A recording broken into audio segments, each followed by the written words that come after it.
September 11 நமது அனுதின மன்னா ஊழியங்களின் வாழ்த்துக்களுடன் இன்றைய நற்செய்தி. எந்த ஞானம்.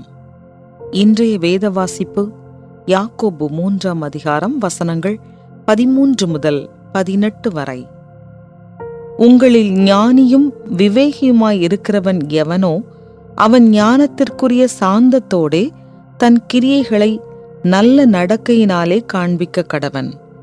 உங்கள் இருதயத்திலே கசப்பான வைராக்கியத்தையும் விரோதத்தையும் வைத்தீர்களானால் நீங்கள் பெருமை பாராட்டாதிருங்கள். சத்தியத்திற்கு விரோதமாய் பொய் சொல்லாமலும் இருங்கள். இப்படிப்பட்ட ஞானம் பரத்திலிருந்து இறங்கி வருகிற ஞானமாயிராமல் லௌகீக சம்பந்தமானதும் ஜென்ம சுபாவத்துக்குரியதும் பேய்த்தனத்துக்கு அடுத்ததுமாய் இருக்கிறது. வைராக்கியமும் விரோதமும் எங்கே உண்டோ அங்கே கலகமும் சகல துர்ச்செய்கைகளும் உண்டு. பரத்திலிருந்து வருகிற ஞானமோ முதலாவது சுத்தமுள்ளதாயும் பின்பு சமாதானமும் சாந்தமும் இணக்கமும் உள்ளதாயும் இரக்கத்தாலும் நற்கனிகளாலும் நிறைந்ததாயும் பட்சபாதமில்லாததாயும் மாயமற்றதாயும் இருக்கிறது. நீதியாகிய கனியானது சமாதானத்தை நடப்பிக்கிறவர்களாலே சமாதானத்திலே விதைக்கப்படுகிறது. குறிப்பு வசனம்: உங்களில் ஞானியும் விவேகியுமாயிருக்கிறவன் எவனோ அவன் ஞானத்திற்குரிய சாந்தத்தோடே தன் கிரியைகளை நல்ல நடக்கையினாலே காண்பிக்க கடவன். யாக்கோபு 3:13. 2018 ஈஸ்டர் தினத்திற்கு சற்று முன்பு தீவிரவாதி ஒருவன் மார்க்கெட் ஒன்றில் நுழைந்து அங்கிருந்த இருவரை சுட்டுக் கொன்று ஒரு பெண்ணை பிணைய கைதியாய் கொண்டு சென்றான். அந்த பெண்ணை காப்பாற்றும் காவலர்களின் முயற்சி பலனளிக்கவில்லை. ஆனால் அந்த பெண்ணுக்கு பதிலாக தன்னை பிடித்துக்கொண்டு அந்த பெண்ணை விடுவிக்குமாறு ஒரு காவல் அதிகாரி துணிச்சலாய் முன்வந்தார். அந்த வழக்கத்திற்கு மாறான துணிச்சல் அங்கிருந்த அனைவருக்கும் அதிர்ச்சி அளித்தது. பிரபலமான நபர்கள் சொல்லும் வாழ்க்கை தத்துவங்களையே நீங்கள் கலாச்சார அடையாளமாய் பார்ப்பதுண்டு. அவற்றை ஊடகங்களிலும் அவ்வப்போது பதிவிட்டு மக்களின் கவனத்திற்கு கொண்டு வருவதுண்டு.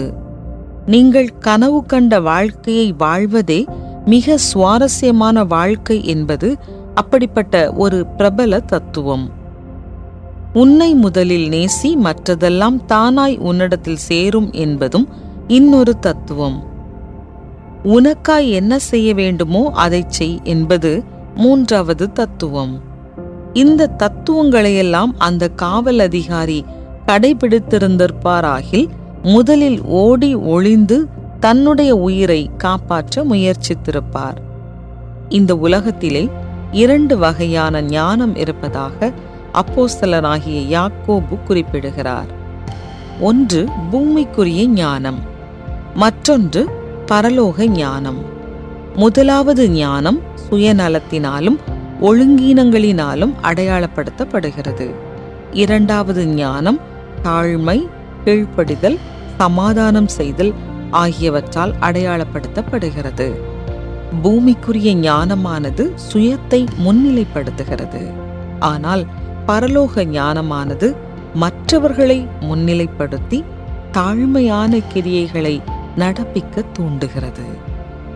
காவல் அதிகாரி சொன்ன நிபந்தனையை அந்த தீவிரவாதி ஏற்றுக்கொண்டான். பிணைய கைதியாயிருந்த பெண் விடுவிக்கப்பட்டாள். ஆனால் அந்த காவல் அதிகாரி சுட்டுக் கொல்லப்பட்டார். அந்த ஆண்டின் ஈஸ்டர் தினத்தன்று யாரோ ஒருவருக்காய் தவறு செய்யாத ஒரு மனிதன் உயிர் கொடுத்த சம்பவத்தை உலகம் சாட்சியிட்டது.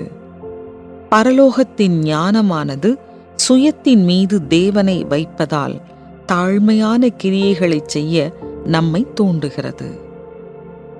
நீங்கள் எந்த ஞானத்தை இன்று பின்பற்றுகிறீர்கள்? உலகம் கொடுக்கிற ஞானம் எப்படிப்பட்டது? உங்களுக்கு கொடுக்கப்பட்ட ஞானத்தை எவ்விதத்தில் சிறப்பாய் செயல்படுத்தலாம்? சகல ஞானம் படைத்த தேவனே, அன்போடு தாழ்மையான கிரியைகளை நடப்பிக்கும் ஞானத்தை எனக்கு தாரும். ஆமென்.